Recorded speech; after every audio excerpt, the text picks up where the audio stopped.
Oi, oi. Oi, oi, pessoal. Som, ouvindo, ouvindo, ouvindo. Meta aí pra ver. Não? Não, Claudinho.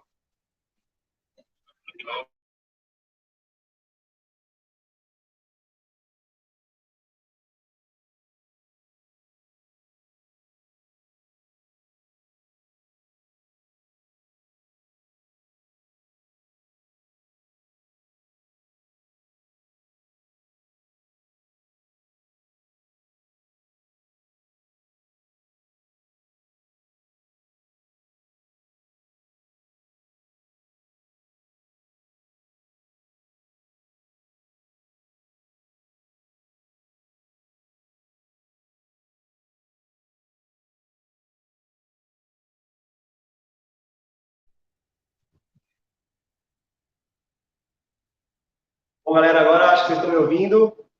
Talvez um pouco longe, porque a gente descobriu qual que era o nosso problema, o microfone de lapela que a gente estava com o cabo rompido. E essas coisas acontecem no mundo virtual. É a sexta live que a gente faz, e não tinha acontecido isso até agora. E aprendemos que nós temos que ter 2 microfones para poder operar as lives sem ter problema. Então, nós vamos dar início oficialmente ao nosso evento. Quero agradecer a presença de todos que estão aqui presentes na nossa live. Para quem não conhece o C3 ainda, o C3 é um clube de negócios e relacionamento que reúne presidentes e diretores das principais construtoras, incorporadoras, fundos de investimento, grandes escritórios de arquitetura e a cadeia dos fornecedores da construção civil. O objetivo do C3 é pegar todos esses stakeholders da cadeia construtiva e tentar levar uma integração maior entre eles para que a gente tenha sucesso em performance construtiva, melhorias dos processos construtivos. Essa é a ideia do nosso projeto do C3. Sobre o nosso evento Conexões, a gente já realiza ele há mais ou menos uns 5 anos, presencialmente. Ele acontecia em momentos esporádicos. Agora, a partir do ano passado, a gente passou a ter um calendário, e esse evento é o evento de número 10, número 12, o 12º evento, e o tema dele é a impermeabilização no ciclo de vida do empreendimento. O patrocinador master desse evento é a Denver Impermeabilizantes, e eu queria pedir para vocês um minutinho para escutar uma mensagem do nosso patrocinador, o Sérgio Guerra. Boa tarde a todos, eu sou Sérgio Guerra, diretor-geral da Denver Impermeabilizantes. É um privilégio sermos o patrocinador master deste evento. Somos pioneiros no lançamento da tabela de vida útil de referência de todos os nossos produtos impermeabilizantes e acreditamos que o debate sobre o aprimoramento dos processos construtivos e durabilidade dos empreendimentos é o caminho para a evolução. Agradecemos e parabenizamos o C3 por colocar este relevante assunto em pauta e sendo debatido por grandes nomes que são referências na engenharia e na cadeia de construção civil. Então, essa foi a mensagem do nosso patrocinador, Sérgio Guerra. O C3 conta também com o patrocínio de outras empresas que nos ajudam aí a desenvolver a nossa plataforma. Então, quero agradecer ao Marcelo Novaes, da Concreserve, a Viviane, da Duraflor, a Alessandra e o Marcos, da Porto Belo. Quero agradecer também aos nossos apoiadores, o Magalhães, da Serafix, o Marco, da Ibratim, Cláudio Orives, da Penetron, o Thomas, da Rudloff e o Roberto Garcia, da Unis. Nosso evento de hoje conta com 5 grandes feras aí para falar sobre o tema. A gente tem o nosso mediador oficial, que é o Paulo Oliveira, CEO da Anatal Construção Modular, uma empresa que tecnicamente seria uma startup, mas já nasceu voando. Temos aí também o Mário Rocha, temos o CEO, presidente, fundador da Rocontec, temos o Marcelo Jensen, do Pátria Investimentos, temos o Luciano Segundo, da Denver, e a Suzane, da Proteção Engenharia. O conceito do evento Conexões é que a gente pegue uma pessoa de cada segmento para colocar a sua posição referente àquele tema e, depois da explanação de cada um deles, a gente faz um debate entre os 4 para que cada um coloque a sua posição e o seu ponto de vista referente ao tema do evento. Queria dizer para vocês que o C3 produz muito conteúdo, com muita frequência. A gente tem conteúdos diários aí, inovações, novidades, lançamentos. Então, sigam as nossas redes sociais do C3, Instagram, LinkedIn, Facebook, YouTube agora, com muita força. E, para dar início ao nosso evento, quero convidar, então, para entrar no nosso grande palco, o nosso mediador, Paulo Oliveira. Seja bem-vindo, Paulo.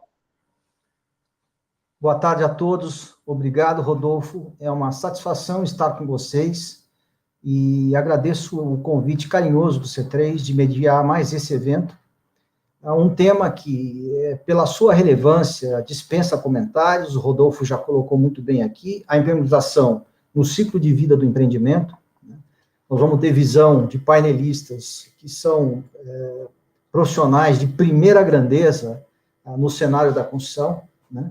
Falando sobre a impermeabilização, a importância do projeto, falando sobre a impermeabilização dentro da ótica da incorporação e da construção, né, dentro do mundo de uma incorporadora e construtora, que é a Rocontec, né, a importância da impermeabilização dentro da gestão de ativos, da gestão patrimonial, né, e vamos também ter uma posição sobre o papel, né, da impermeabilização e seu impacto na norma de desempenho. Bom, para não perder tempo, a gente teve um pequeno atraso, eu já gostaria de convidar a nossa primeira painelista, que é a Suzane, né?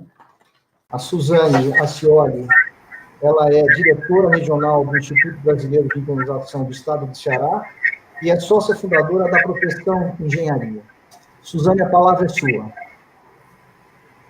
Olá, boa tarde. Obrigada, Paulo, pela introdução. Obrigada a todos pela audiência. E esse momento da gente falar um pouco sobre a importância da impermeabilização e a importância do projeto.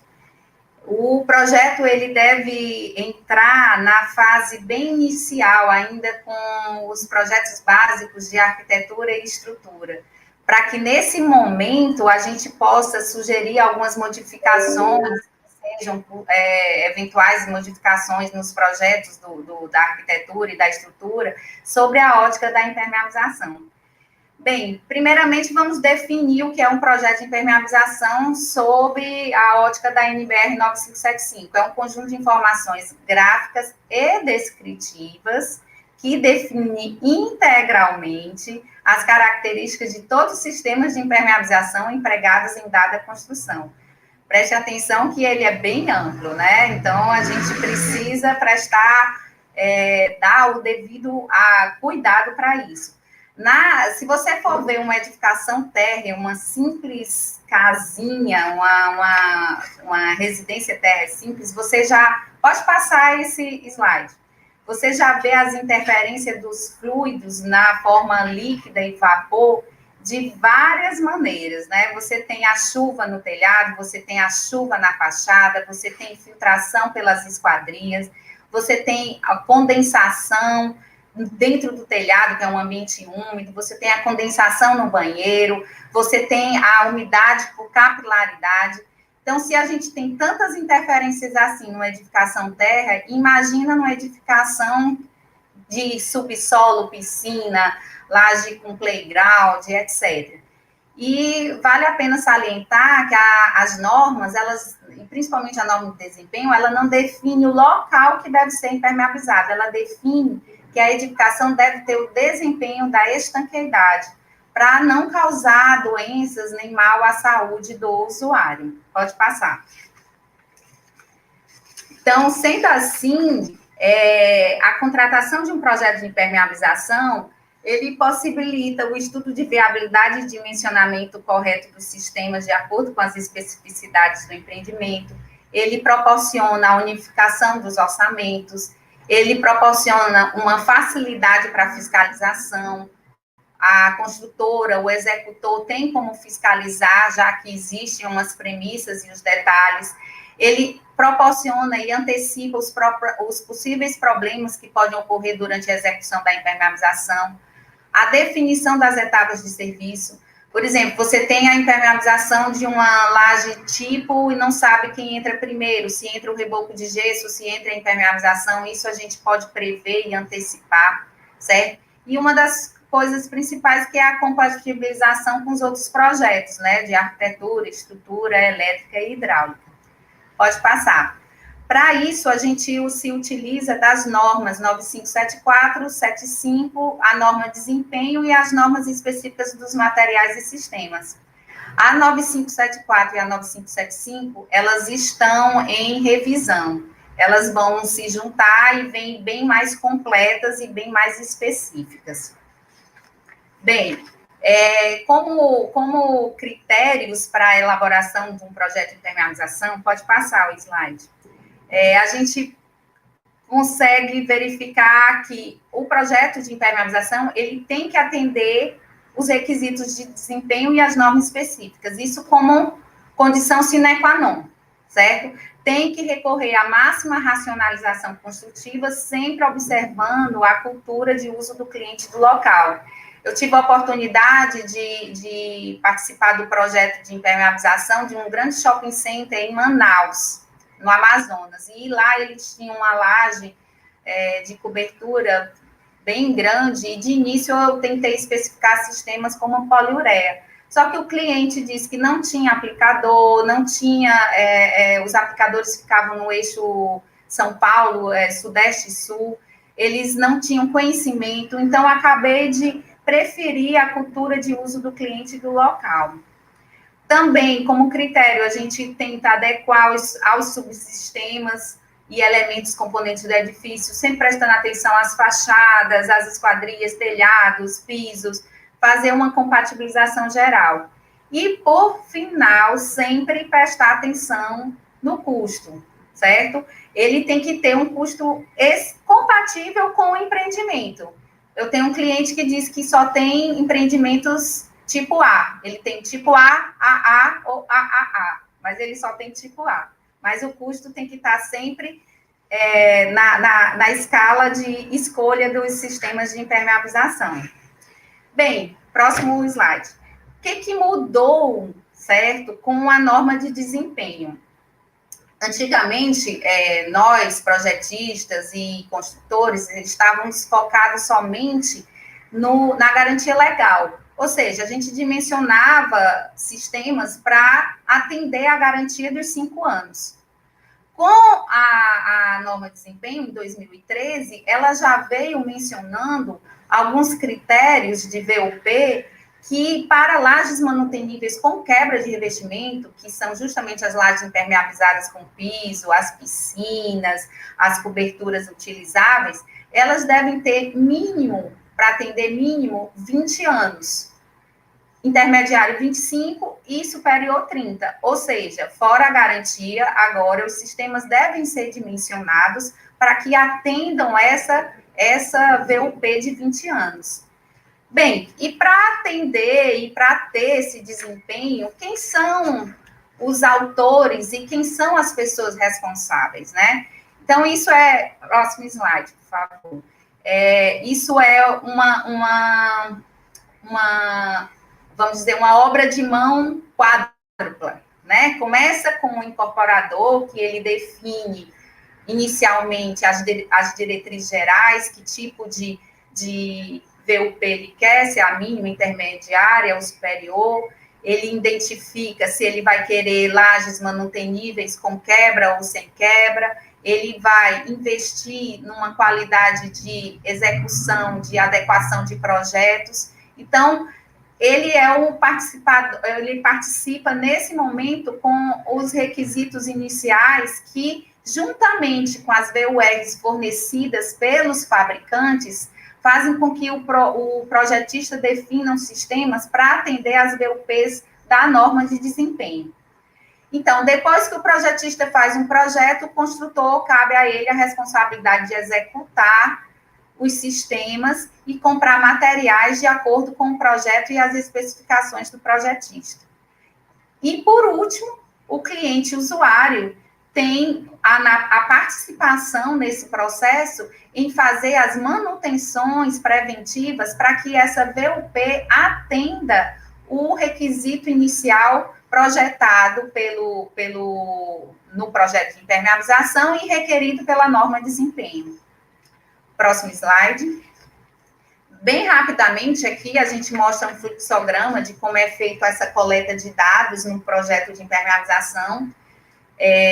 A gente faz reuniões iniciais de premissa com o construtor, verifica que tipo de padrão de compatibilização de projetos ele tem, de execução e de fiscalização e manutenção.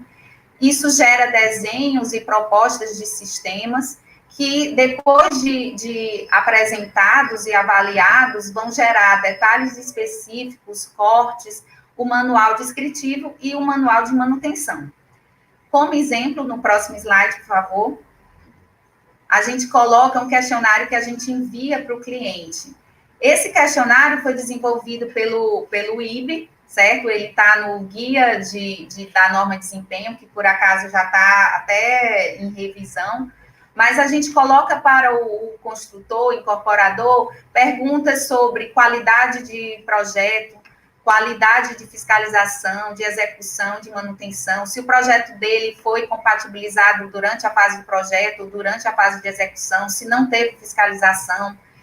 E ele vai marcando as respostas e a gente tem essas respostas, cada uma tem um peso em que entra no método fatorial, apresentado aí acima, em que a gente vai resultar um fator. Esse fator, ele pode minorar, permanecer 1 ou majorar. Então, sendo assim, tendo uma construtora em que tem um critério de compatibilização de projetos muito bom, vai ter um controle de execução, contratou empresa especializada, tem fiscalização, tem manutenção, ela provavelmente vai ter um fator que vai majorar a VUR fornecida pelo fabricante. Já uma outra empresa que vai ter somente a visita eventual do engenheiro 3 vezes na semana, a obra é mantida pelo mestre, ela vai contratar mão de obra própria para executar. Então, o projetista, sabendo dessas informações, provavelmente ele vai ter que dimensionar um sistema de maior espessura, maior quilo por metro quadrado, porque o fator gerador vai minorar essa VUR desse sistema fornecido, essa quantidade de anos, né, da VUR fornecida pelo fabricante. Bem, próximo slide, por gentileza. Bem, depois que a gente, no projeto, define sistemas, faz esse cálculozinho da parte fatorial, a gente vai atrás da parte gráfica e principalmente das interferências com os outros projetos. Se a gente conseguir verificar essas interferências agora, nos desenhos, antes da execução, vai evitar muitos jeitinhos brasileiros que se dá na obra, na hora que você tem que resolver e não tem mais como mudar, né? Então, próximo slide, por gentileza. Então, aqui a gente pode verificar o projeto de a impermeabilização tendo interferência com a arquitetura, por exemplo, jardineiras passando por juntas, locais com recanto sem acesso para fazer o arremate. Se o projeto de impermeabilização for contratado bem no início, a gente pode solicitar para o arquiteto a mudança dessa jardineira, o deslocamento para a direita, para a esquerda, etc. Nós vemos também, próximo slide, nós vemos também as interferências com a hidráulica e elétrica. Pela norma, para fazer um perfeito arremate, a gente precisa que os tubos, eles distem pelo menos 10 centímetros das verticais e 10 centímetros das horizontais. Menos que isso, você já vai para o tal do jeitinho brasileiro. Então, você tem que já colocar isso para o projetista da hidráulica. Próximo slide. Nós temos também a interferência do projeto de impermeabilização com os projetos de alvenaria, revestimento e paisagismo. Árvores de grande porte com raízes perfurantes, falta de drenagem, tudo isso gerando problemas para o usuário e para a estanqueidade da edificação. Interferência, próximo slide, interferência com a estrutura, lajes sem rebaixos, espaçamento de peças, lajes sem rebaixos que impossibilitam... Suzane? Oi, Suzane e Paulo, desculpa te interromper, mas eu tenho o carrasco do tempo. Você consegue finalizar? Sim, mais alguns slides e já termino. Interferência com a estrutura na laje sem rebaixo, de distanciamento entre peças. Próximo slide. Bem, aqui nos slides posteriores cita só como, se você puder correr os slides, eu agradeço. Só um case de um projeto nosso, que foi a Fiocruz, em que foi o escritório de arquitetura, que era o coordenador de projeto, pediu que a gente especificasse sistema de vida útil máxima superior, já que havia dinheiro para construir, mas não tinha a cultura da manutenção. Então, a gente especificou os sistemas à base de 30 anos, né, de VUP 30 anos, e apresentamos para ele todas as lajes que deveriam, todas as áreas impermeabilizadas, todas que vão acompanhadas de pranchas de detalhes específicos, etc. Fora os cadernos de descrição de sistemas e, principalmente agora, de manutenção. Suzane, obrigada. Muito obrigado, excelente bate-papo, parabéns. Bom, para continuar o nosso bate-papo, eu gostaria de convidar uma figura ilustre no cenário da construção brasileira, né, que é o sócio fundador da Recontec, a Rocha Construção e Tecnologia, que é o Mário Rocha. O Mário Rocha vai nos falar sobre a impermeabilização dentro da visão de uma consultora incorporadora. Mário, a palavra é sua. Obrigado, Paulo. Boa tarde a todos. Agradeço o convite do C3, poder participar de um grupo tão seleto aí, poder falar um pouquinho da minha visão, tecnicamente, sem falsa humildade, eu agrego muito pouco dentro dos meus pares aí na apresentação. Eu vou tentar me ater mais à visão, o que significa impermeabilização dentro do mercado imobiliário, quais são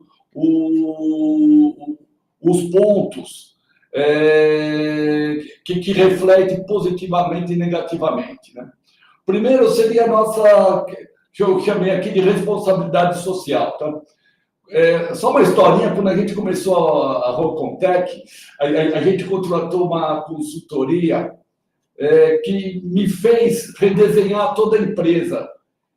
Nós estávamos começando isso em 2012, a gente foi para um grupo, entendeu um pouco que era o B2B, a gente vinha de B2C, e eu com aquele meu grupo de engenharia, ele começou assim: Mário, me responde uma coisa, se a Recontec parar hoje, o que a sociedade perde? Eu já comecei a tremer, né? Daí ele emendou. Porque se você não souber responder isso, volta e fecha a empresa. Isso me fez refletir muito sobre qual é o ponto você, como CEO de uma empresa, direcionar aquilo que você faz.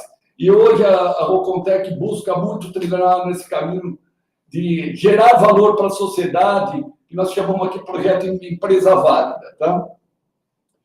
E daí nós vamos um pouco a visão do cliente, né? Acompanhei nos meus tempos e até hoje, a gente domingo não tem muito o que fazer, a gente vai no stand de venda para ver como é que estão caminhando as vendas, né? Eu vi algumas vezes as pessoas no processo decisório de compra do apartamento lá, sempre a mulher, normalmente a mulher quer o apartamento, o marido está mais na defensiva, né? Não, a gente vende um dos carros, a gente não precisa 2 carros. Puxa, mas quanto dá a parcela?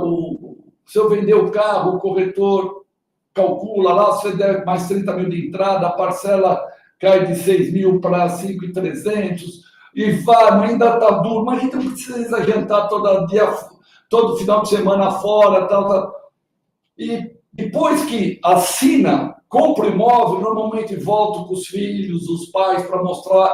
Então, quer dizer, frustrar essa pessoa, a nossa responsabilidade social não é construir o prédio, a nossa responsabilidade não é fazer a alvenaria legal, tal. É uma pessoa que vai ter um comprometimento, muitas vezes durante 25 anos, de 25% da renda familiar. É esse o cliente que faz tanto sacrifício que tem que estar plenamente completo daquilo que era a sua expectativa. Então, quando vai receber o imóvel, a gente tem que estar perfeito, assim, nada menos do que perfeito. Então, eu vejo assim, eu estou saindo de uma visão mais holística, estou fazendo um step by step para tentar chegar na impermeabilização. Então, a expectativa da vida útil daquele imóvel, do cliente, não pode deteriorar. Ele pode ter um problema no primeiro, segundo ano, terceiro ano, quarto ano, quinto ano. Realmente, tem muito, todo mês, ele está lá, 20%, 25%, e quantos sacrifícios foram feitos para que ele adquirisse o imóvel. Outro, daí você começa o pós-obra. A gente chama aqui o pós-obra, a gente vê a pós-obra como uma grande oportunidade. Primeiro, a gente tem que entregar uma obra que tenha o mínimo de necessidade de assistência pós-obra. E uma vez havendo essa necessidade, a gente chama de pré da próxima, né? A gente tem que surpreender positivamente, pelo menos no atendimento, já que nós não satisfizemos na sua expectativa com relação a nunca ter problema no imóvel, que o atendimento do pós-obra seja o que a gente chama o pré da próxima, né? Que o cliente esteja encantado, pelo menos, com esse atendimento. Tá? O que a gente verifica, seja qual for o atendimento, tem um desgaste, o horário, a pessoa muitas vezes vai ter que trabalhar mais tarde, tem que correr lá na hora do almoço para abrir o apartamento para vistoria. Então, tem um desgaste grande nesse atendimento. E quando a gente vai, particularmente, para a patologia de impermeabilização, via de regra é mais complexo. Se você tem o vazamento de um banheiro, você vai o quê? Tem que, primeiro, abre o forro dele, vê lá que está pingando. Daí, muitas vezes, se é de impermeabilização, você vai ter que quebrar o apartamento de cima para poder realizar. Então, você já está com 2 clientes que você vai gerar uma insatisfação muito grande. Então, particularmente, a impermeabilização dentro dos apartamentos cria uma visão muito negativa por parte do cliente nesse atendimento. Ou seja, nós deveríamos zerar o problema de impermeabilização. E quando o problema é interno, daí aquilo pinga, mancha o carro da pessoa embaixo, você vai ter que interditar uma área, uma atividade muito agressiva, a manutenção de pilotismo. E quando você vai para verificar o seu investimento, quando você constrói um imóvel, isso aqui é uma média aqui das obras da Rocontec, você vê que o custo da impermeabilização no imóvel residencial, ele fica abaixo de 3%, né? Bem abaixo de fundação, estrutura, né? Alvenaria, elevador, algo que, para o seu pós-obra, para convivência com o seu cliente, tem um peso tão grande a nível de potencial de gerar insatisfação, é uma coisa que pesa 3% do valor da obra. Ou seja, talvez não, com certeza não é inteligente a gente buscar uma economia nesse item. Outro ponto, que foi um trabalho de um professor que levantou, que eu achei muito interessante, se puder colocar o próximo slide, com relação ao investimento em cada etapa. Tá? foi muito bem colocado pela Suzane, se a gente colocar assim como um dinheiro, aquilo que você gasta para fazer um projeto com bastante profundidade, junto a todas as outras matérias que você tem, estrutura, revestimento, instalações hidráulica, elétrica, ar-condicionado, você gastar um dinheiro. Se você fizer isso na fase de obra, que é o que ela chamou de jeitinho brasileiro, a gente chama na obra de gambiarra tal, você já gasta 20% a mais. Se você fizer isso já numa fase de obra pronta, teste, você já gasta 7 dinheiros. Agora, a média de investimento, se você tiver uma obra habitada, muitas vezes tem que mandar a pessoa para hotel, tal nível de atuação que você vai ter que ter para recuperação, você gasta 15 dinheiros. Eu acho que é outra coisa para a gente refletir muito, e como colocou a Suzane, a gente tem um investimento muito grande na parte de projeto e na especificação correta de materiais e serviços, tá? A gente vê, assim, eu coloquei rapidamente, né, a evolução do sistema de impermeabilização, a gente vê que só em 65 começaram os primeiros estudos, 68 a publicação da primeira norma, 75 fundou o Instituto Brasileiro de Impermeabilização, em 2008 a norma, e agora em 2013 a norma de desempenho. Eu até me encaixo nesse meio aí, eu me lembro em mais ou menos 1980 para 81, eu era engenheiro recém-formado e fui fazer, na época, para Gomes de Almeida, né? Como fazer impermeabilização, caderno de impermeabilização. Estava começando a manta asfáltica. Até então a gente usava o feltro asfáltico, que eram camadas de feltro embebido em asfalto na obra, ou seja, totalmente vulnerável.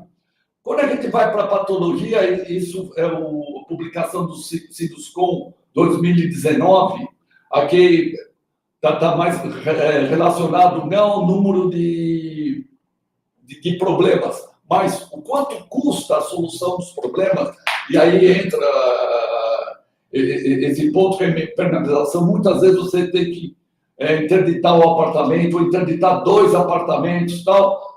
Tem lá a impermeabilização à frente de, inclusive, instalação hidráulica, elétrica, caquilho, com 32%. Ou seja, essa é uma média das empresas, né? É um item que precisa uma atenção redobrada, tanto no aspecto de investimento para correção, quanto no aspecto, como tentei colocar no início, de desgaste da nossa imagem. Vou correr aqui, Paulo. Diga. Vou acelerar. Então, voltando, o próximo slide. Esse investimento, se puder mudar o slide para mim, forte em projetos e todos esses cuidados. Hoje, a Rocontec, que é o próximo slide, nós temos na parte de impermeabilização, se puder ajudar aí, Carla, mudar o slide, nós temos impermeabilização 8%, quer dizer, um quarto do que tem a média do setor. E mesmo assim, é um ponto muito forte a nível de preocupação por todos os desgastes que essa intervenção traz. No próximo slide, a gente consegue ver que dentro da impermeabilização, o ponto ainda mais forte é a falha de projeto. Mais do que execução, muito mais, a gente vê muito pouco problema da qualidade do material. Essa falha de projeto, normalmente, não é a falha do projeto de impermeabilização, mas é a interface com outros projetos. É a meia cana que trinca, a virada da piscina que traz o ponto de fissura. Então, a parte de projeto ainda é a interface com os demais projetos é um ponto que tem que ser muito tratado. Outro ponto dentro daquilo que falou da nossa responsabilidade social, se puder mudar o slide. Vamos lá, mudou. Eu acho que as empresas hoje todas têm que ter um compromisso muito grande dentro da sua gestão, da sua estratégia de gestão da empresa, um comprometimento muito grande com sustentabilidade e solidariedade. E eu vejo toda essa parte de a utilização do asfalto, quer seja com maçarico, quer seja tem obra que não usa caldeira, tal, como uma coisa ainda muito distante de uma solução sustentável. Aqui tem um desafio aí para todo o setor. E, por último, nós temos aí a norma de desempenho, que pode passar os 2 slides, a Suzane já abrangeu bastante isso, onde nós temos que garantir estanqueidade, durabilidade e condição de manutenção, que é o próximo slide. Ou seja, eu vejo uma grande oportunidade dentro da impermeabilização de você fazer a diferença dentro do mercado imobiliário, se você vier aplicar tudo isso com muita atenção. Tá bom? Agradeço aí a oportunidade. Obrigado, Paulo. Desculpa me estender um pouco. Grande abraço a todos. Obrigado, Mário. Excelente também. E acho que vale a pena a gente destacar, para quem está com a gente nesse evento, né, não só a relevância do projeto, mas como é uma grande bobagem contratar projeto por preço. Ou seja, projeto é investimento, né, não é custo. A gente contrata competência e vocês tiveram 2 visões importantes. A visão da relevância do projeto, do impacto da norma de desempenho, e a visão do incorporador e do construtor, né, atestando tudo isso que a própria Suzane já falou. Muito bacana. Então, vocês já têm algumas preocupações importantes, as patologias dentro desse cenário, e eu gostaria de chamar para conversar com a gente agora o Marcelo Jensen. O Marcelo é gerente técnico, o Marcelo é diretor técnico da área de Real Estate do Pátria Investimentos, né? Grande profissional. Então, ele vai falar para a gente do impacto da impermeabilização na visão do dono, né? O impacto da impermeabilização nos investimentos imobiliários. Por favor, Marcelo. Boa tarde, Paulo. Boa tarde, Zaga e demais colegas que estão participando do painel. Quando me convidaram para participar desse evento, eu refleti um pouco para verificar o que eu podia acrescentar a esse empreendimento, tendo tanta gente competente aqui. E como o Paulo falou, eu estou trazendo um pouquinho a visão de dono, porque nós no Pátria Investimentos, principalmente na área de real estate, nós tratamos bastante com empreendimentos corporativos, e eu vou falar um pouquinho disso que o Mário falou, desse desgaste que traz para os inquilinos. Eu tenho uma primeira parte mais para contextualizar vocês um pouco do que é o Pátria Investimentos, para quem não conhece. O Pátria Investimentos é uma empresa de gestão de fundos de investimento, ela hoje é considerada a maior empresa no Brasil, tem um grupo de sócios que já trabalha junto há muito tempo e consegue, junto com a parceria com a Blackstone, ter uma presença global. Hoje, nas diversas verticais do Pátria Investimentos, a gente tem, somando todos os ativos sob gestão, mais de 65 bilhões. É bastante coisa. A gente vai destrinchar um pouquinho, chegando até a área de real estate. E dentro da estratégia principal do Pátria, dos itens que tratam basicamente ao que diz respeito a isso, a gente pode trazer sustentabilidade e governança corporativa, um pouco do que o Mário falou, de preocupação com o meio ambiente, uma competência operacional e criação de valor muito importante nos nossos ativos, e nós somos muito duros, muito rígidos no controle, não só de projeto, de execução e do uso dos ativos. Já no próximo slide, podemos passar o slide, porque vocês estão um pouquinho atrasados aí. Esse slide eu já falei, pode passar para o outro, por favor. Eu vou passar bem rápido nesses primeiros para a gente se ater um pouco mais lá no final. A área de real estate, especificamente, ela tem no portfólio mais de 4 bilhões de ativos sob gestão. E qual que é a estratégia da área?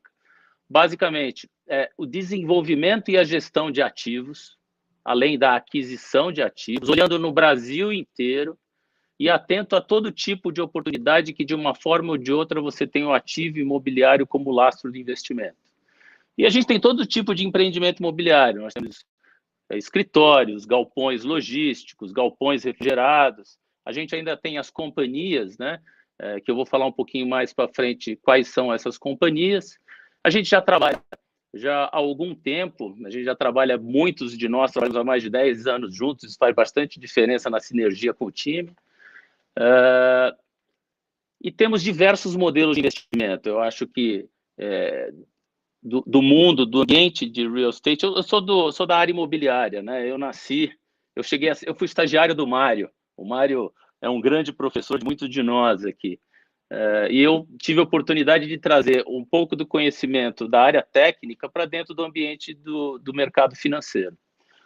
O próximo slide, vamos falar agora um pouquinho como é que são os empreendimentos imobiliários dentro da estratégia de real estate. Basicamente, dentro da estratégia, a gente tem duas linhas de negócio, ou aquisição de ativos ou desenvolvimento de ativos. A aquisição, a gente tem duas grandes frentes. A aquisição de empreendimentos corporativos, através do nosso fundo imobiliário PAT-C, e empreendimentos logísticos, através do PAT-L. Quando eu falo de desenvolvimento, é quando a gente desenvolve os ativos do modelo Greenfield. A gente tem as plataformas, tanto Alphaville, Tenco e Guardiaqui são empresas investidas da área de real estate do Pátria Investimento. E tem os ativos que estão fora dessas companhias, que são ativos que tratam de logística seca, refrigerados, empreendimentos industriais, instituições de ensino, hospitais. Trouxe algumas fotos aqui para vocês terem ideia. No centro de distribuição da Marisa, tem um empreendimento grande em Itatiaia, o próprio Hospital Sabará foi um empreendimento que nós desenvolvemos lá no Pátria. No próximo slide, como é que funciona o ciclo de vida desses empreendimentos? Então, no momento da aquisição, a gente obrigatoriamente faz uma diligência, e no desenvolvimento do ativo, a gente passa pelas mesmas etapas que qualquer incorporadora tem. Então, a gente tem o entendimento das necessidades, que no caso do residencial, entendimento das necessidades do mercado que faz a aquisição do ativo. Aqui no nosso caso, quando a gente fala de corporativo, industrial, logístico, a gente está falando das necessidades dos usuários desse tipo de ativo. As especificações técnicas, os projetos, que são muito importantes nesse caso, eu sou um defensor ferrenho do uso de projetos de boa qualidade, e a execução da obra propriamente dita. Depois a gente vem para a fase de monitoramento. O empreendimento é entregue e o inquilino, o usuário, começa a usar esse empreendimento. E a gente tem todo tipo de inquilino. A gente tem o inquilino que é mais cuidadoso, a gente tem o inquilino que é mais agressivo ao ativo, e a gente tem que estar atento, não só para que o ativo mantenha o seu valor de mercado, mas também que o uso dele não prejudique a ele mesmo. Então, periodicamente, a gente faz visitas aos ativos e, se a gente identifica algum problema, a gente implementa alguns planos de ação. Claro que, dependendo do tipo de problema, a gente tem uma gestão de risco bem detalhada e bem criteriosa. E chega no final, o ciclo de vida do investimento no PAT, ele termina com desinvestimento. A gente ou faz aquisição e desenvolvimento, tem o uso do empreendimento e chega um momento que ele é desinvestido, quando ele é vendido. E esse é um dos pontos muito importantes, e é por isso que a gente tem que cuidar para que durante o ciclo de vida do projeto, esse projeto seja bem cuidado, seja bem mantido. E de que forma? A gente usa as premissas de projeto básicas, são as premissas estabelecidas até pelos próprios requisitos da empresa, do inquilino. A gente tem alguns procedimentos internos, mas são procedimentos muito mais associados ao uso e à manutenção, e o que para mim é muito importante, que é a escolha de bons parceiros para executar, quer sejam os parceiros projetistas ou os parceiros executores. Como qualquer fundo de investimento, a gente tem uma estrutura bem enxuta e sustenta a nossa operação em cima de bons prestadores de serviço. E aí, dando um highlight em alguns dos temas, e aí eu quis trazer aqui um pouco em cada uma das etapas dela, quais são os cuidados que a gente tem especificamente para o ponto de vista de impermeabilização. Então, no momento de due diligence, a gente procura identificar quais são os sistemas que estão sendo utilizados, isso se a gente faz uma aquisição, né, propriamente dita. O estado de conservação, inclusive a necessidade de ter alguma reserva financeira para algum reparo ou alguma manutenção em função daquilo que a gente viu na diligência. Indo para a parte de desenvolvimento, a gente cuida muito das especificações técnicas, porque tem N tipo de impermeabilizações e toda a ordem de uso, cliente, produto químico diferente. Então, reconhecer qual é o produto, qual é o sistema adequado para cada um é muito importante. Projeto, que já foi dito muitas vezes, eu sou defensor ferrenho dos projetos, não só na escolha de um bom parceiro, na identificação dos melhores sistemas, da recomendação de execução que esse projetista vai dar para a construtora e a performance. Né? Acho que a norma de desempenho ela é muito mais focada em empreendimentos residenciais, mas a gente trata com performance quando a gente fala de corporativo ou industrial. A execução da obra, que é o cuidado que a gente precisa ter depois do projeto, as inspeções periódicas, que são muito importantes para a gente verificar se aquilo que foi projetado, foi executado e está sendo utilizado, está sendo mantido como esperado. E os planos de ação, que são planos de ação. Por que eu chamo plano de ação? Se você está identificando um determinado vazamento, e esse determinado vazamento a gente conseguiu identificar a causa, consegue estar atento às consequências desse vazamento, a gente implementa um plano de ação o menos agressivo possível para a vida do empreendimento. Bom, indo para o próximo slide, como nem tudo são flores, eu trouxe alguns exemplos aqui de algumas coisas que não deram tão certo em alguns dos ativos, para vocês terem uma ideia. Nós tivemos um empreendimento corporativo na Barra, o Lagoa Corporate, que teve uma infiltração no subsolo. E o que levava a uma degradação da estrutura geral e o isolamento de parte das vagas. A gente, se vocês acham que é muito desgastante, de fato é muito desgastante um vazamento na vida da família, imagine o que é um vazamento num edifício corporativo, numa empresa que por conta desse vazamento pode perder receita e de forma implacável vem para cima do proprietário. Tratamos com cristalização e mesmo assim não conseguimos zerar esse vazamento, acabamos optando pela captação e descarte dessa água que acabava escorrendo lá. Nós temos a sede da BASF, esse empreendimento já foi nosso, ele tinha uma infiltração importante na cobertura, por uma manta que havia sido executada e não tinha proteção mecânica, o que gerava uma infiltração absurda embaixo, que tornava o ambiente insalubre. Tivemos que trocar essa impermeabilização e essa proteção mecânica para poder sanar o problema. O Rio Prime teve problemas no passado que nós já corrigimos, que eram problemas existentes na infiltração, em função de mantas que tiveram a proteção mecânica desgastada. Nós tivemos que agir em todo o portfólio para poder retirar a proteção mecânica, refazer a impermeabilização, refazer a proteção mecânica para poder sanar os vazamentos e evitar com isso danos aos equipamentos dos inquilinos que estavam ali embaixo.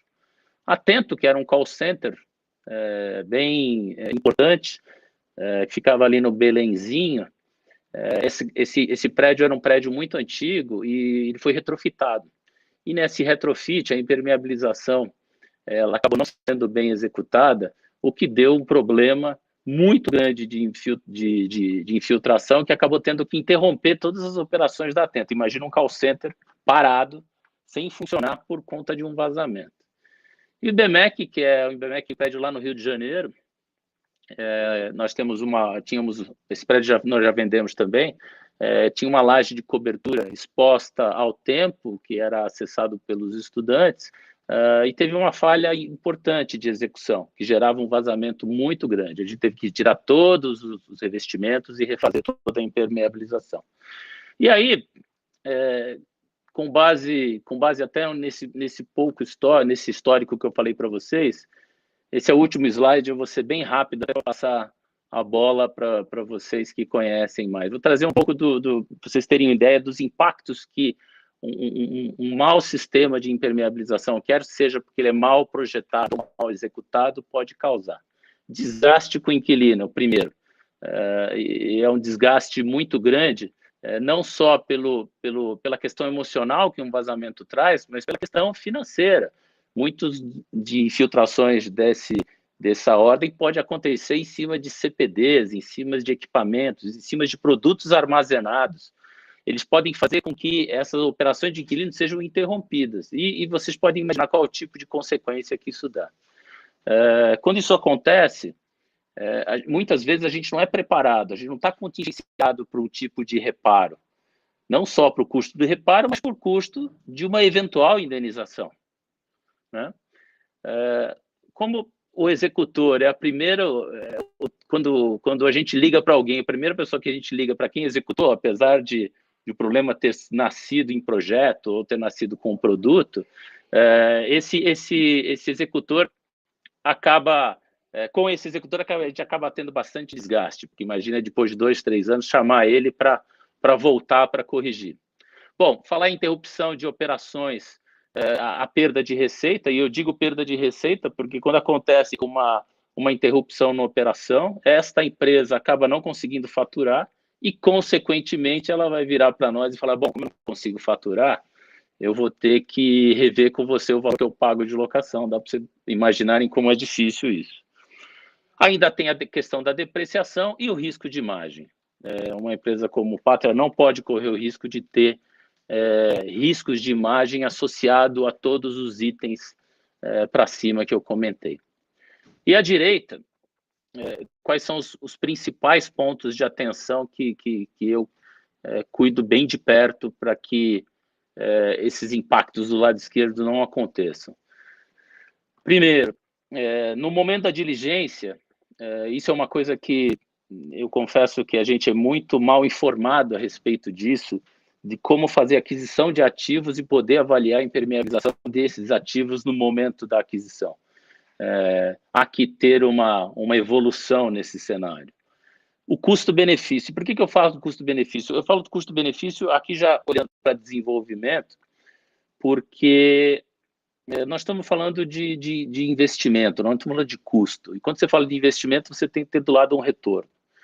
E é inevitável que a gente avalie o investimento para qualquer sistema que a gente executa versus o impacto que pode haver no caso de um refazimento. Né? Isso é bem importante a gente olhar. A avaliação de vida útil é muito importante, porque desse ciclo de vida do empreendimento, a gente precisa garantir que, quando a gente vai vender, esse projeto, claro, salvaguardado a questão de uso do ativo, que o ativo envelhece, que ele tem o mesmo poder, o mesmo valor, mesmo performance esperada quando no desenvolvimento inicial. O que é muito importante é identificar de onde veio a falha. A falha pode ser de projeto, a falha pode ser de produto, e pode ser de execução. Mas o Mário sabe muito bem que mesmo que seja um problema de projeto ou um problema de especificação, é o telefone da construtora que vai tocar primeiro. Gestão de projeto, acompanhamento e recebimento é muito importante. Quando eu digo acompanhamento durante a obra. Os nossos parceiros também, gerenciadores, fiscalizam a obra diariamente para garantir que aquilo que foi projetado está executado. E o recebimento, porque dentro do... Já estou acabando, Paulo. Já estou acabando. Um minuto, já estou acabando. E, por último, o recebimento. Né? O recebimento que a construtora, quando termina, entrega o produto para nós, tem que haver uma boa recomendação de como usar, como manter, para que a gente não tenha problema no futuro. E aí entra 2 pontos que estão ligados, né, que é a estrutura contratual. O que eu falo de estrutura contratual? É a estrutura contratual com o executor e, eventualmente, até com o fornecedor de materiais, para que possa ser estabelecido as responsabilidades, tenham muito claros critérios de medição para que a gente possa garantir que, durante a execução, nada fique para trás e não tenha nenhum problema, e, eventualmente, retenção e multa se a gente achar que é necessário. E o seguro, ao final, que dá essa amarração em tudo e tenta, de uma forma não desejada, cobrir todos os riscos com as coberturas programadas. Eu acho que é isso, Paulo, é isso que eu queria dizer. Eu espero ter colaborado com essa discussão. Tenho os meus contatos aqui, se vocês quiserem entrar em contato para bater uma bola em algum momento. A bola está com você agora, Paulo. Parabéns, Marcelo, show de bola. Vocês viram a responsabilidade e a posição de quem cuida de um patrimônio de 4 bilhões de reais. Não é brincadeira. De novo, a importância do projeto, o impacto dos problemas de falhas de impermeabilização em qualquer que seja a fase do projeto, não importa, né? Mas muito bacana a posição do Marcelo.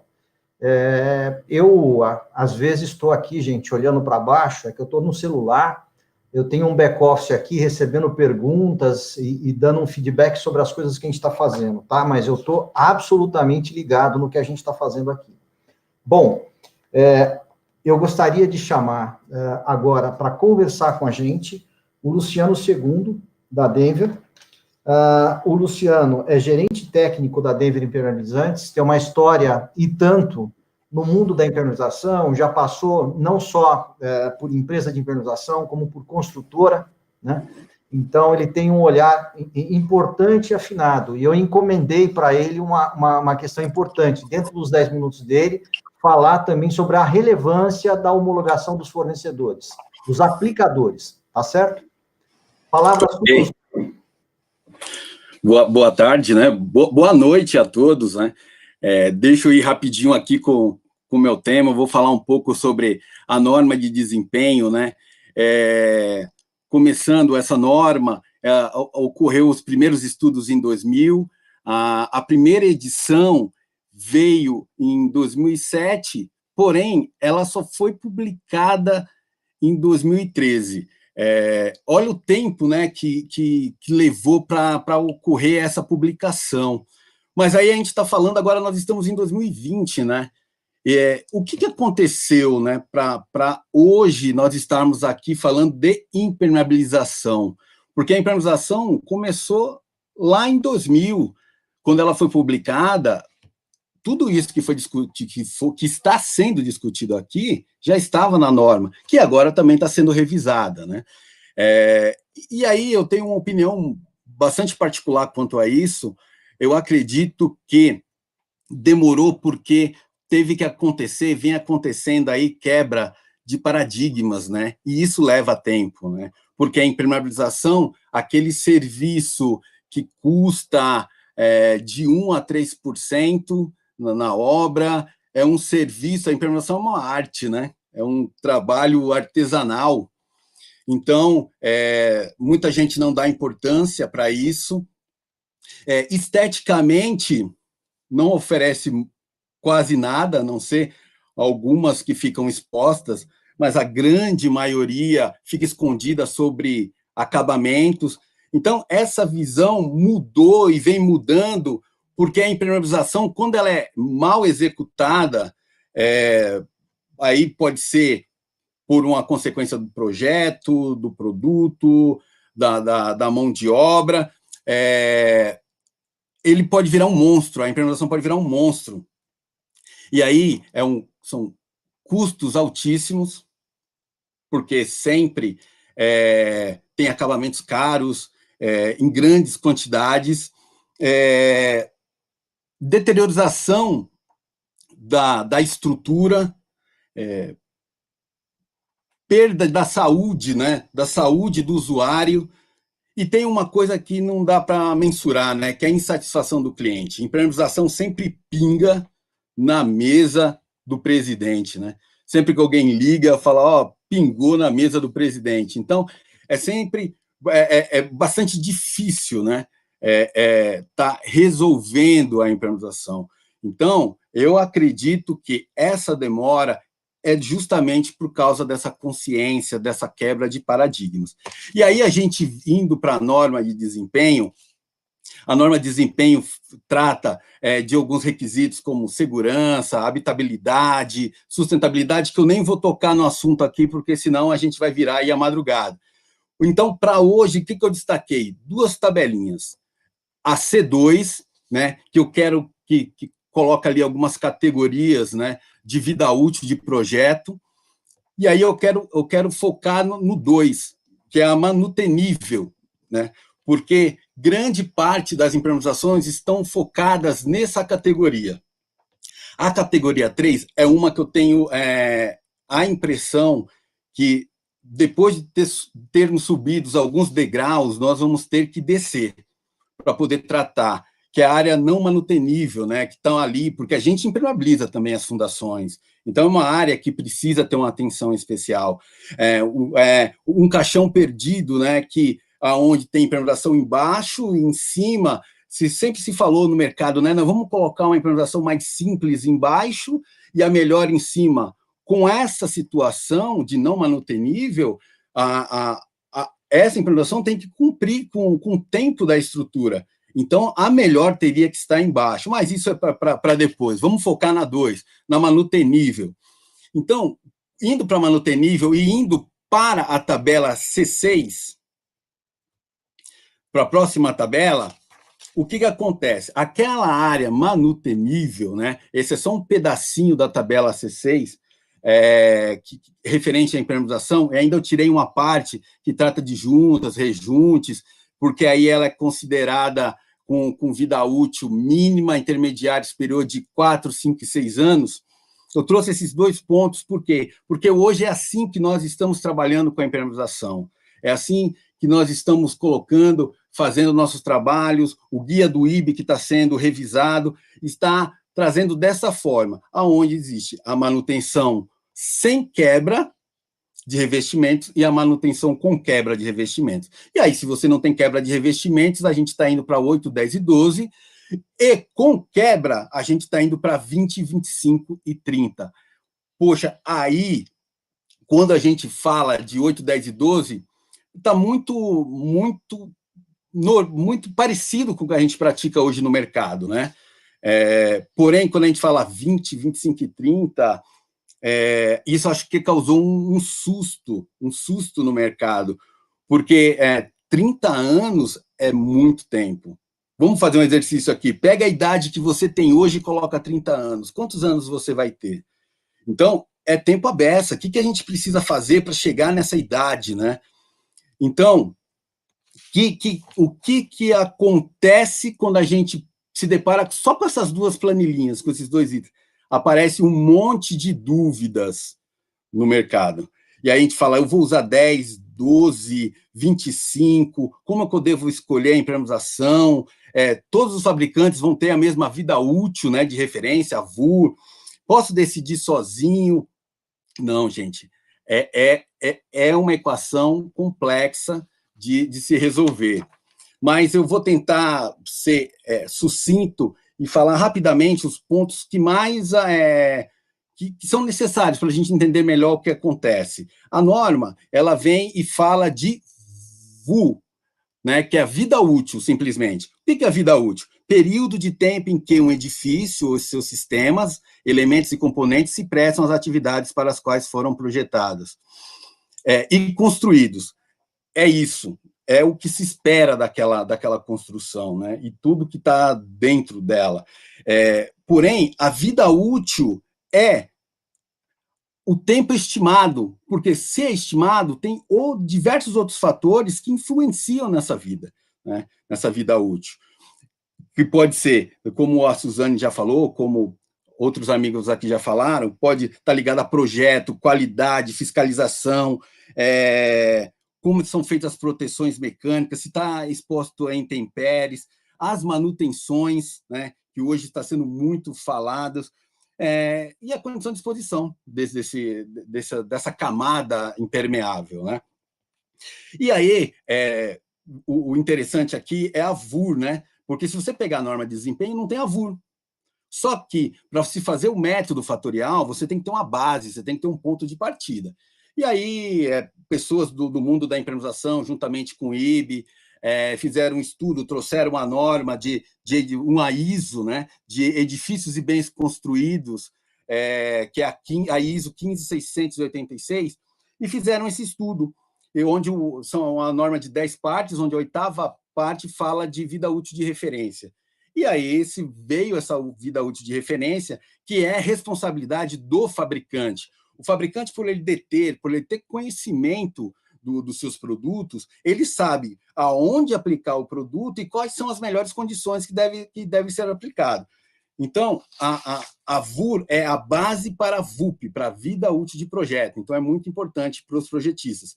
E aí, quando a gente fala de vida útil, a gente fala assim, e a garantia? Então, vou ter que dar uma garantia agora de 30 anos, de 20 anos? Não. A garantia vão permanecer da mesma forma. Ou a garantia legal, que para a implementação são 5 anos, ou a contratual, que é feita acordo entre as partes, né? Não muda. Mas como que vai ficar isso? As garantias vão continuar as mesmas, porém, a forma da gente enxergar a impermeabilização vai ser diferente, porque hoje a gente tem um fator na nossa mão que é muito mais palpável, né? Não é se vai romper a 400 newton ou se vai simplesmente, não pode ser aplicado na pressão negativa. O parâmetro vai ser, se você colocar esse sistema da forma adequada e você cumprir com todas essas premissas aqui, a sua vida útil vai ter tantos anos. E aí, quem está construindo vai ter a visão do que ele precisa. Ele precisa de uma implementação para 20 anos ou para 30 anos? Quando é que ele quer fazer essa manutenção? Esse, acho que é o fator principal.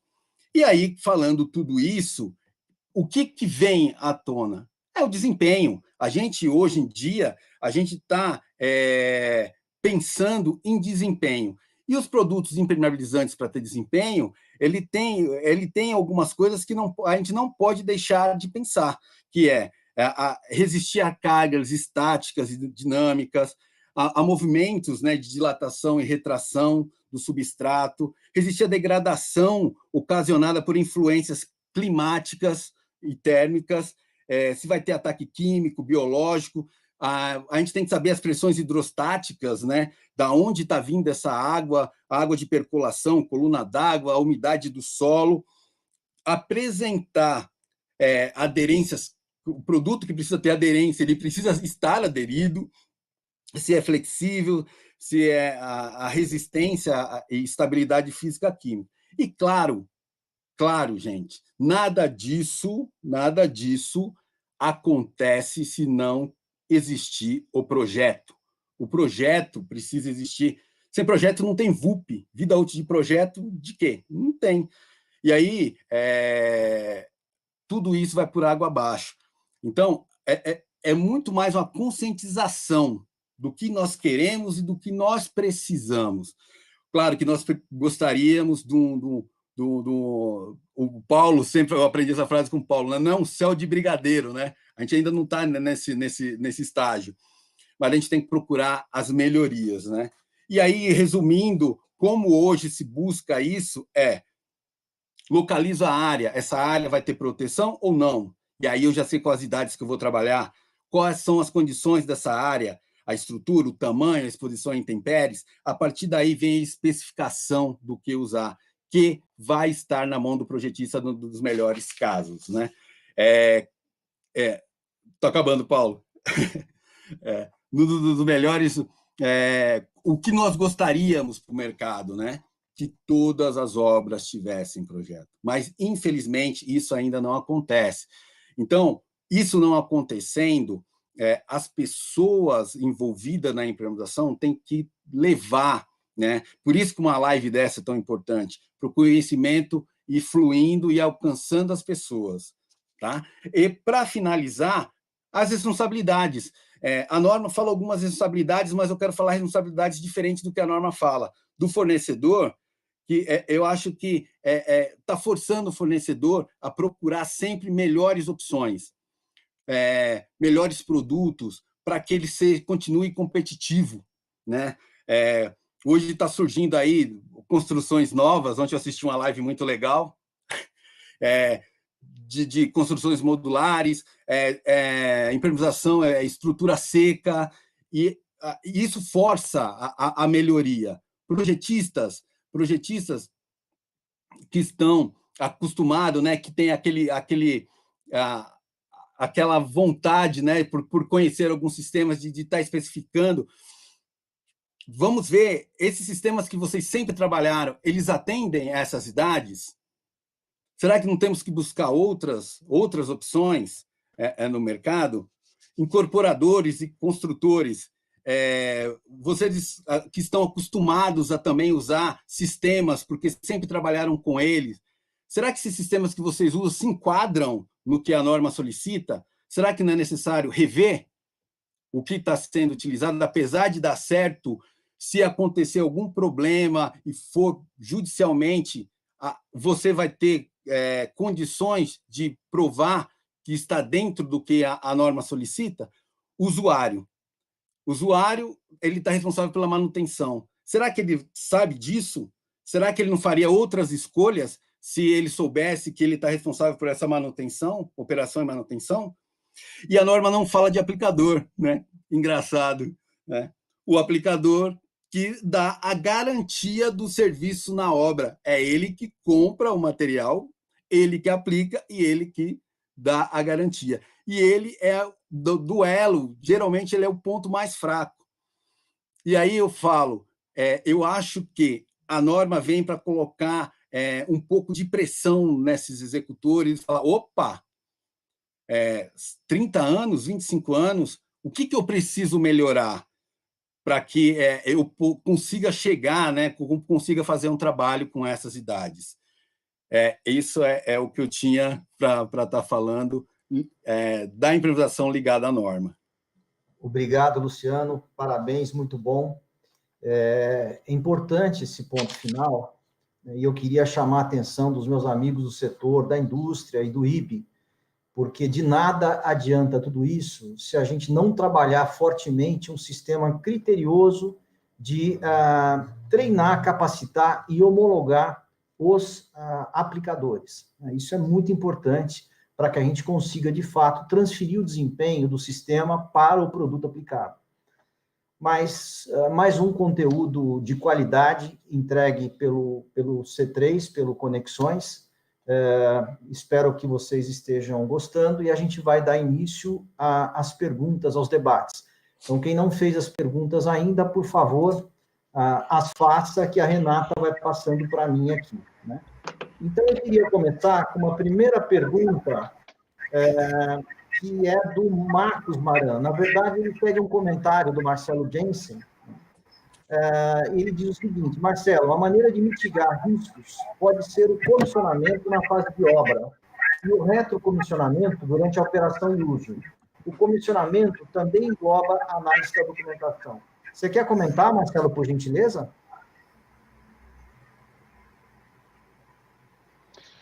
Concordo totalmente com o que ele falou. Eu vou entender comissionamento aí como aquele procedimento de entrega dos serviços executados, né?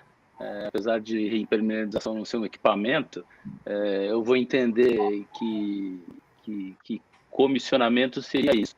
É muito importante. Eu acho que quando eu recebo algumas obras, eu sempre cobro o tal do manual de operação e o manual de operação da construtora. E às vezes as construtoras não tomam muito cuidado para fazer esse documento.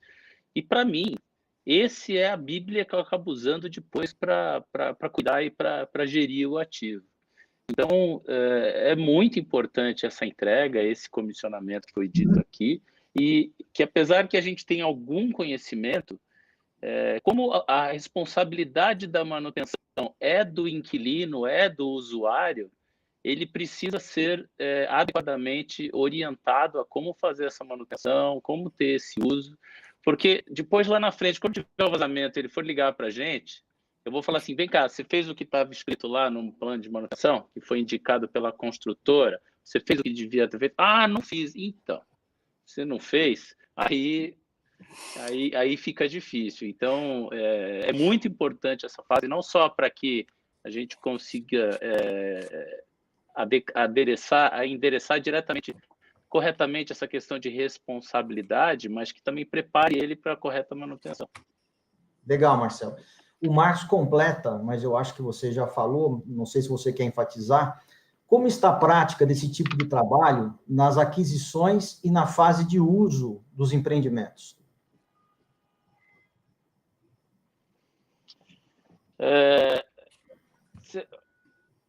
Olha, eu vou dizer para você que isso ainda precisa muito ser melhorado, muito, não só no caso de impermeabilização, mas de qualquer sistema.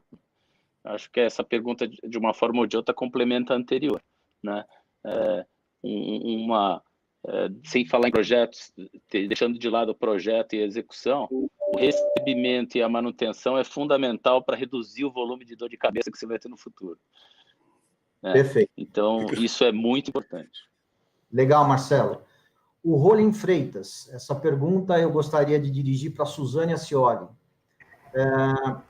O ideal, então, é sempre iniciar empreendimento colocando todos os projetistas, civil, impermeabilização, hidráulica, elétrica, etc., para equiparar os conceitos da realização do empreendimento? Essa é a pergunta dele. Está falando basicamente da compatibilização, de como sincronizar isso, né, Suzane?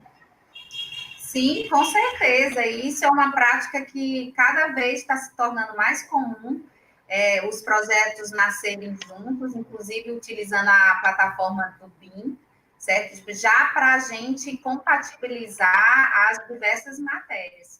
E nesse momento você já chega para o projeto que tem interferência e já diz, olha, aqui nesse nicho já não cabe para fazer um arremate de impermeabilização, tenta aumentar o distanciamento, etc. Então, tudo isso, com certeza, é melhor que seja feito bem no início, ainda, como eu falei no início da apresentação, no básico da arquitetura. E o projeto não ser contratado quando todas as disciplinas já estiverem no seu executivo. Perfeito, Suzane, obrigado. Uma pergunta para o Mário Rocha. Mário, os serviços de impermeabilização afetam o caminho crítico das obras? Sem dúvida. Nós estamos hoje em projeto para busca de prédios residenciais para alocação de redução de ciclo. Tá? Hoje, o ciclo nosso de impermeabilização de apartamento, banheiro, é 5 dias com o teste. Então, a hora que você resolve o problema da estrutura, que hoje tem um ciclo de 5 dias, que está resolvendo para baixar para 3 ou 2, vira um gargalo. Você tem toda a área externa, você aplica a manta, você tem uma grande interface de intempéries, né? Então, houve anos em que, durante 2 meses, você não podia aplicar impermeabilização na época de dezembro, janeiro, porque a sua regularização estava úmida, precisava 3 dias de sol, não tinha 3 dias de sol. Então, eu vejo assim, um impacto muito grande no caminho crítico e tem que ser muito bem pensado, inclusive no planejamento de obra, para não executar impermeabilização nessa época que a gente sabe que tem uma vulnerabilidade maior com relação a intempéries. Muito bom, Mário. Do Samuel da Costa, eu gostaria de dirigir, talvez ou melhor, eu gostaria de dirigir para os comentários do Luciano e para a Suzane também, tá? Ele está dizendo o seguinte, o aplicador ficou exprimido entre cronograma e qualidade. É um fato, tá certo? Sim. Após 20 anos, você não se lembrará quanto tempo demorou a impermeabilização, mas terá consciência de que há 20 anos você não tem problemas. Então, eu queria comentários aí do Luciano e da Suzane. É verdade. Como eu falei, a gente está falando de bastante tempo, né? E o aplicador, dentro da obra, ele sofre uma pressão, às vezes, fora do normal. Eu fui da obra, eu fui do aplicador e depois eu fui para a obra, né? Então, eu fiquei dos dois lados. E também fiz projeto. Então, o aplicador, ele sempre tem uma pressão muito grande. E até completando o que já foi falado aqui, o problema, muitas vezes, está no planejamento da impermeabilização. Como eu falei, a impermeabilização é um trabalho artesanal e leva tempo para fazer, né? Hoje, o que a gente tem no mercado é dessa forma. E aí você pega um cronograma onde se faz a impermeabilização, coloca início e fim em 5 dias, sendo que só o teste de estanqueidade são 3. Você precisa de cura de alguns itens. Então, isso acaba não acontecendo devido também a trazer alguns atrasos nesse planejamento, né? E quando chega na impermeabilização, acaba estourando na mão do aplicador. E aí querem que o aplicador tenham atitudes arriscadas. Como ele é o responsável, ele que se arrisque. E aí é um momento de todos pararem, né? Aí eu falo projetista, obra, incorporador, quando tem gerenciadora, o engenheiro da obra, e falar qual o melhor caminho para que lá na frente, né, o aplicador não tenha problema, porque o problema do aplicador é o problema de todo mundo no futuro. É o call center do Marcelo Parada, né, por exemplo, que é um desastre total. Suzane, você quer completar? Sim, eu queria dizer o seguinte, eu até comentei na apresentação que a gente pode definir as fases de serviços, né? Que eu, além de ser projetista, eu também sou aplicadora, eu já sofri muito isso. Isso de ter que entrar com a impermeabilização, com o gesso dentro, ou ter que entrar fazer impermeabilização de laje de pilotis com a fachada, que para mim era quase impossível. E as soluções eram as mais engraçadas. Criavam anteparos com carrinho para o impermeabilizador fazer. Enfim, soluções indevidas, né? Então, assim, mais uma vez, na fase de projeto, se o construtor chegar e disser, eu preciso de uma célula de 5 dias por pavimento, então você pode optar por sistemas de impermeabilização com cura mais rápida, com menores números de camada, para que você possa atender esse requisito inicial. Isso tudo está no plano inicial de conversa do projetista. Agora, quase nunca o construtor sabe essas informações. Quase nunca ele sabe, certo? E tem vamos dizer, uma tendência de se considerar que os problemas com os aplicadores, eles são apresentados nos 2 primeiros anos, né? A partir disso aí, você já vai ver erro de desempenho de material ou então erro de projeto com dimensionamento incorreto de sistemas. Então, assim, o aplicador... E outro fator, eu sempre peço para o dono assinar, assim, você quer eliminar o teste de estanqueidade, você quer que eu queime as horas necessárias para a cura do material, então, por gentileza, assine aqui. Quando pede para assinar, Luciano, eles abrem. Eu não assinaria. Bom, muito bom, Suzane, obrigado, muito bom, Luciano. Em respeito ao nosso público, a gente vai caminhar para o encerramento. Eu tenho uma última pergunta, né? Tem várias outras perguntas que a gente não vai conseguir formular, mas seguramente os painelistas vão ter prazer em responder depois por e-mail, né? Para aqueles que as fizeram. E a última pergunta, né, eu acho que a gente tem que pensar um pouquinho numa questão que eu acho que é muito relevante. A gente não usa muito engenharia econômica, né? Como engenheiros, a gente tem esse péssimo hábito, né? No final da história, além de pensar em vida útil, etc., tem uma coisa que é muito importante, eu queria deixar essa questão no ar, né? Eu tenho insistido nesse tema praticamente em tudo que envolve operação, manutenção, etc., né? Tão importante quanto definir vida útil de projeto e todos esses conceitos que envolvem manutenção, a questão que eu gostaria de perguntar é quanto custa, né, o metro quadrado, por exemplo, de impermeabilização por ano, por vida útil, por ano de vida útil, tá certo? Essa conta é uma conta importante para o Marcelo tomar decisão. É uma conta importante para o Mário tomar decisão, né? Então, é claro que muitas vezes é muito, muito caro o acesso à obra, toda a infraestrutura que você precisa preparar para executar, né? Tem uma questão da sustentabilidade também, mas esse é um aspecto importante. Então, dentro dessa questão, eu gostaria de perguntar para o Luciano, como pergunta final, qual critério o construtor deve considerar na seleção de materiais a serem utilizados e também o critério para selecionar quem vai aplicá-los. O material, né, na verdade, hoje a gente fala em sistema, né? A gente tem que estar vendo o que acontece com o sistema, porque tem a camada impermeável, mas tem outras camadas que também são super importantes para que esse sistema tenha essa durabilidade, tenha essa vida útil. O construtor, o que escolher?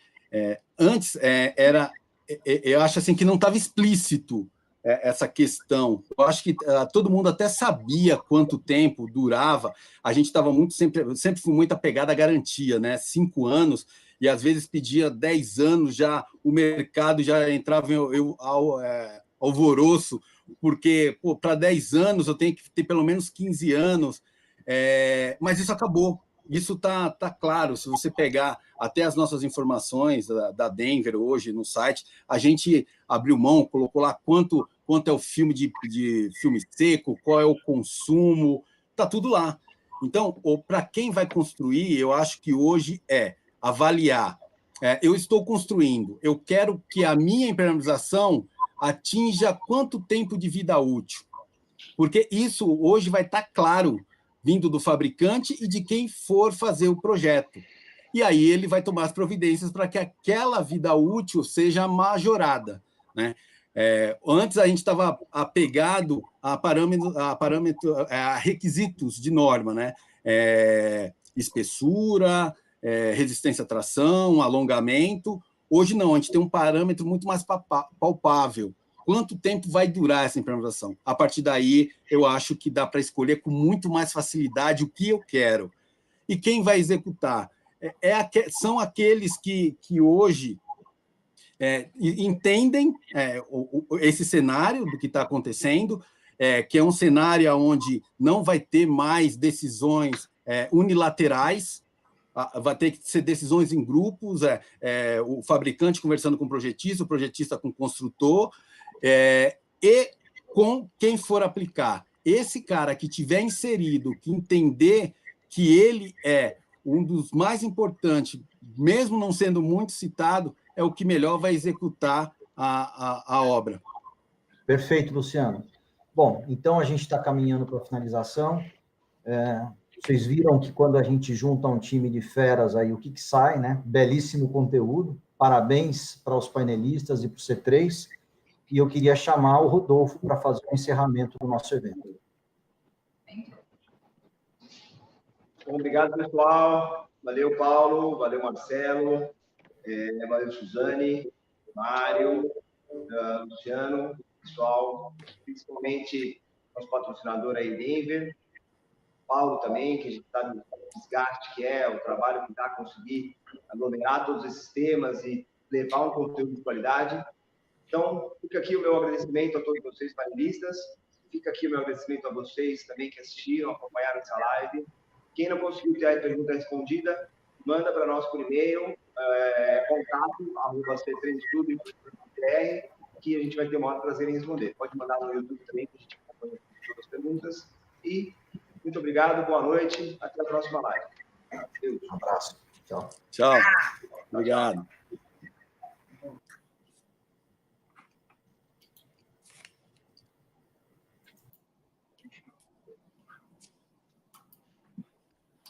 Acabou. Acabou. Hora do happy hour agora? Hora do happy hour agora? Cadê o happy hour agora?